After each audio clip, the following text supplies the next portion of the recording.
السلام عليكم ليكيب، معكم الروكس في فيديو جديد. اليوم توحشكم بزاف على بالي طولت على بالي راح لكم درجة.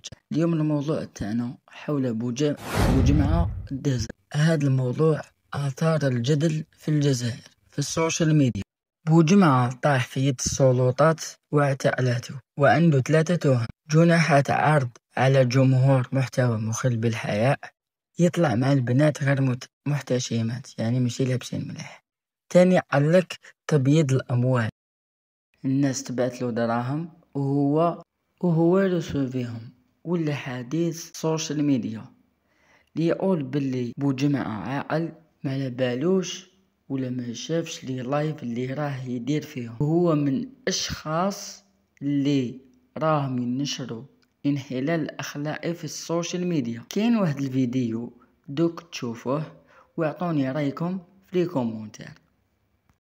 راهو ضيعنا الاخلاق اخوتي، وراهو زاد دارنا تبييض الاموال اللي هي 24 مليون سنتيم يا جماعه، يعني 1000 اورو. السيد ما كانش عنده مقلة، السيد ما كانش عنده حتى صباط يلبسو، طلعت به غير جرام، اعطاوه الارض ارجع من جيت، ويجي يحكي لك على القيم تاع المجتمع والمبادئ وغيرها.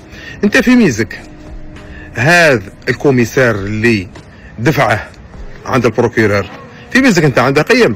الجزائريين كاع يعرفوا بلي وعايشين غير بالرشوه.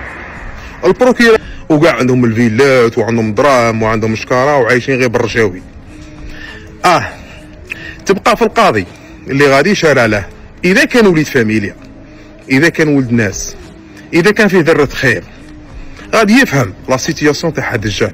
وزيدك حاجه، هاد الناس اللي تتكلم عليهم وتقول بلي انت يهدوا قيم المجتمع، بالك بلي اول حاجه لازمنا كاع نديرو بلي افيرتي يا سيدي، يحذروا ويوعيه ويقول له فلان تديه دمر له حياته.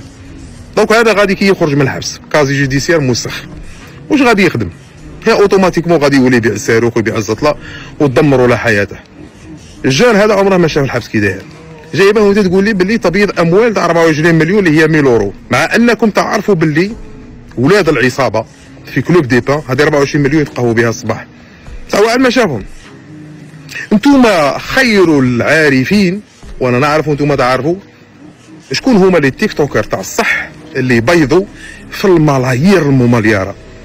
فقط الدهزاوي ما عندهش صحابه في حضره، ما عندهش حبابه ويدور مع ولاد فلان وفلان اللي يكوفريوه، مسكين هكا جاي درويش على زاد مبارك مسكين. ديتو 24 مليون تجي تقول لي بلي تبييض الاموال ماشي عيب عليكم. غادي يجوني البعض يقول لك يا امير وخطيك وغادي يطلقوه ويقول تحيا الدوله وانت تربح العيب. شوف يقول واش يقول، ما يهمنيش واش يقول هو، انا نعرف انسان تحت الضغط واش يقدر يقول، انسان تحت لا بريسيون واش يقدر يقول. لكن الحاجه اللي متاكد منها مليون بالميه ان الدوله اللي حقرتها وحقرت غيرها من الزواوله عمره ما غادي يحبها من قلبه، عمره في حياته. الدوله اللي تديك فقط لانك غير شفت الضوء، غير حلمت باش تعيش كيما الناس نورمال، اللي يسمعكم هكا يحسبوا راه عنده الوزنوات والشركات جايبها على 24 مليون وتغطي به في قضيه تاع ابتسام حملاوي. بعد ما تفضحت قضيه ابتسام حملاوي والدنيا كاع فاقت وعرفت واش كاين واش ما كاش، راحوا يضحيوا بزوالي اللي هو الدهزاوي اللي قهرتهم الميزيريه ومحرحرتهم الميزيريه. عمرها ما يستشفى في واحد كيما الدهزاوي، لانه يعرف باللي قادر يكون في بلاصته. هو ما قال حتى لواحد روحوا دعموني بالسيف ولا روحوا تفرجوا عليا بالسيف ولا روحوا شوفوا ليا بالسيف. على بالي غادي تبغوا ديروا له قالب ثاني مسكين وتقول له باللي امير على هضر عليك وكذا وكذا. انا السيد خاطئني وخاطئ كاع، لكن المظلوم نتكلم عليه حتى ولو كان يكون في اقصى نقطه في الجزائر، حتى لو كان ما يكون يعرفها حتى واحد، لان هذه قضيه مبادئ. والانسان اللي ما يتكلمش على المظلوم اينما كان ماهوش راجل. الانسان اللي يتكلم غير على الناس اللي يعرفهم ولا احبابه ولا اصحابه، والاخرين اللي ما عندهاش بهم علاقه ويشوفوا من حقر وما هدرش ماهوش راجل. نتحداكم هضروا على ولاد المسائل كيما راكم تهضروا على الدهزاوي، نحط لكم مليون دوسي على ولادهم، نتحداكم. كيما شفتوا الفيديو وتاني مع الاخر زاد جبد على قضية ابتسام حملاوي لما لا بالوش بيها. انا كنت داير فيديو، دونك اذا حبيتوا تسمعوا على قضية تاع ابتسام حملاوي مالكم غير تقولوا لي في لي كومونتير، حطوا وبينوا ما قلتلكمش كل ما ندير فيديو نحطه على الساعة 5:30 تاع العشية باش يكون على بالكم. منين هاد الناس راهم يجيبوا الدراهم؟ ليكيب حاجة باينة، غسيل الأموال وتبييضهم. شوفوا الفيديو واحد آخر وتناقشوا معايا في لي كومونتير.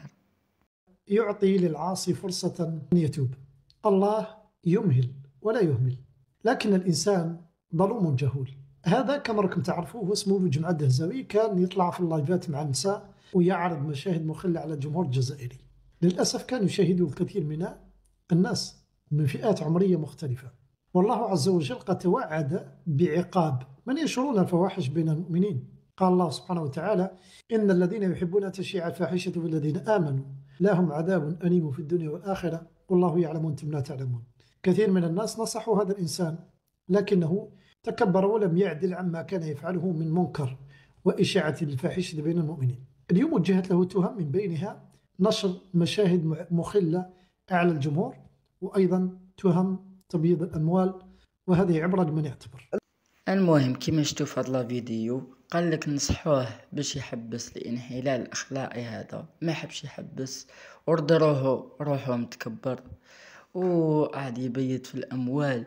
بلا ما نطول عليكم في هذا الفيديو، حبيت نقول لكم بلي اني وليت اللاشان، ومن الايامات في اقرب وقت نزيد نحط لكم فيديو. وما تنساوش على قداش نحط الفيديو مع العشيه على 5:30، وكونوا في الموعد. ما تنساش اللي جا جديد يدير سبسكرايب ولايك باش تحفزنا ننزلو بزاف، وما تنساش تاني تصلي على الرسول صلى الله عليه وسلم ولايك تاني. ما ليا غير نقول لكم لحقنا الله في الفيديو، ونتلاقوا في فيديو جديد وبيس.